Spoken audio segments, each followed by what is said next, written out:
What is up, everybody? My name is Wes, coming back with another video for you guys. It's been a minute. I've kind of been doing some stuff, been really busy, but that's fine. I'm here to talk to you guys about gaming again, and we've got an interesting topic for you guys today. There's a group of individuals on the internet who are primarily PlayStation fanboys who seem to think that PlayStation's only move after Microsoft, dropped a megaton and acquired Bethesda. These guys think that PlayStation has to, fight back and start acquiring different studios to compete with Microsoft. And I'm here to tell you guys right now that if you guys think that Sony is going to be able to compete with Microsoft in terms of acquiring studios, you guys are on something else, dude. There's no way in hell that Sony will ever be able to keep up with Microsoft in terms of the spending game, because the war chest that Microsoft has, the fuck you money is what I call it, that Microsoft has is unlimited. It is not a winning strategy for Sony, and I really hope these PlayStation fanboys understand that that is not a winning strategy for them. If PlayStation wants to succeed this generation, they continue and double down on their current studios, have those guys continue to crank out really good content, and maybe pick up some studios here and there from game developers that are really good, but not go after like huge titans. I saw this YouTube video the other day from a YouTuber. I'm not going to name any names because I don't really get into that,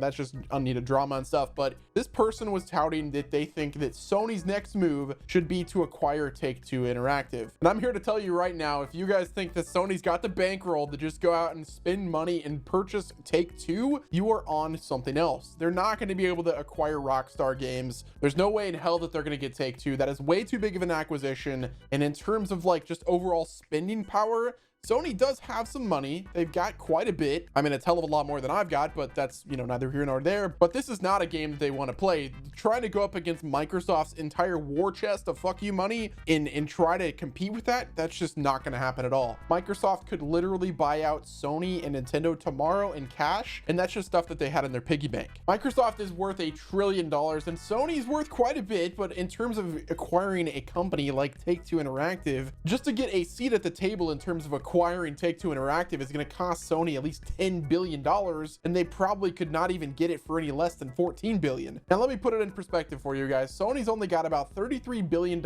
in cash as of July 2020, and Microsoft has got about $136 billion in cash that they could utilize however they'd like. Now, Sony also could utilize that money however they would like, but $33 billion with an acquisition that's going to cost you at least 15 probably, that's not a good move for Sony. I highly doubt that they would ever buy Take-Two Interactive or any other studio of that nature. I think that what they should do is continue to create awesome content with their current studios, as well as potentially buy other publishers of the likes of like Capcom and possibly Konami, stuff that is a lot more affordable than, for instance, a Take-Two Interactive.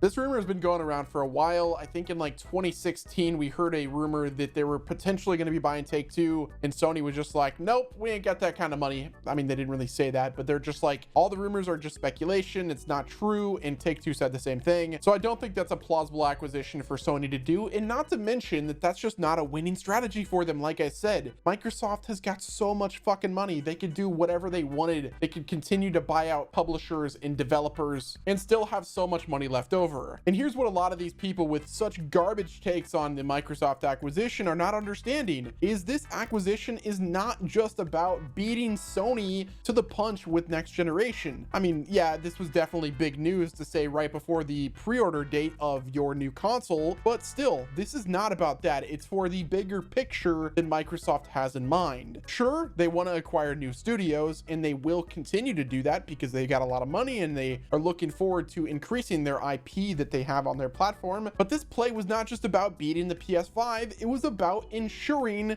that the content that they put out on Xbox Game Pass is content that's gonna stay and never leave the Game Pass because of a garbage licensing deal. This ensures that they have original content for their Game Pass that is never gonna go anywhere. Xbox Game Pass is the Netflix of gaming, and what a lot of these fanboys have to understand is in order to become the Netflix of gaming, you have to have original content that never leaves the platform and gives people a reason to go out and purchase an Xbox Game Pass subscription or a Netflix subscription. Whenever you look look at HBO, you look at Netflix, and you look at Hulu and all of these other streaming services, what is the one reason that you go out and buy Netflix? It's the original content. If they don't have that original IP secured and living on their platform forever, then that subscription and content will slowly devalue. There's nothing worse than getting 3 seasons into your 7-season Netflix show that is your favorite show ever and having that content get removed because of a terrible licensing deal that only let the show and content stay on the platform for a year plus. Microsoft is trying to avoid that, and that's why they're going so crazy with acquiring studios. So they're hitting 2 birds with 1 stone with this acquisition. Not only are they ensuring that the content that goes on Xbox Game Pass is going to stay there, but they're also giving a massive fuck you to Sony. And if you guys don't think that there's going to be some sort of exclusivity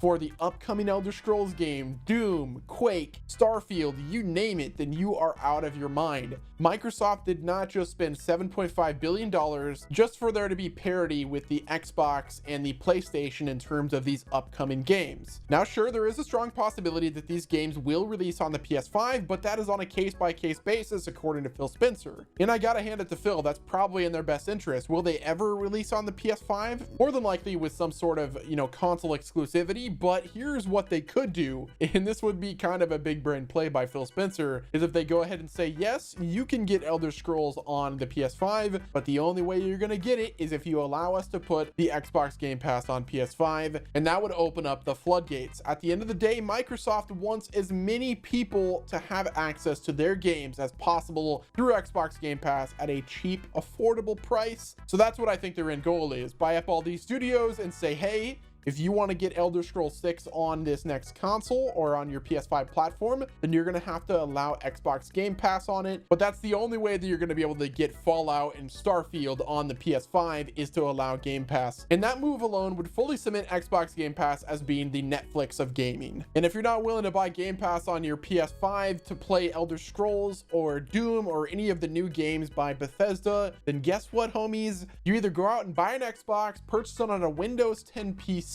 or you kick rocks until it releases on your PS5 system. And that is just going to be the reality going forward. I kind of want to hear your guys' take on this. What are your thoughts? Do you guys think that Microsoft buying up these studios is a good thing? Do you think that PlayStation should go out or Sony should go out and buy Take-Two Interactive? Let me know in the comment section below. I think that Sony is in way over their head in terms of the acquisition game. I think they should just continue to create good content. And Microsoft, you keep buying up all the studios you want, because as many studios that you can have on that platform and keep those games on Xbox Game Pass, the better your subscription is and the more reason I am to keep the subscription. Guys, that is going to be all for me with this video. If you enjoyed it, as always, guys, hit the like button, subscribe to the channel with your notifications on. Hey, did you guys know that I have a Twitter? Be sure to click the link in the description. Follow me on Twitter. I talk about gaming and all that stuff all the time, and dank memes. We gotta love the dank memes. It's all going to be on my Twitter feed, so definitely go over there and follow me. Thanks again for watching this video, guys. Be safe, be well, and I'll see you on the next one.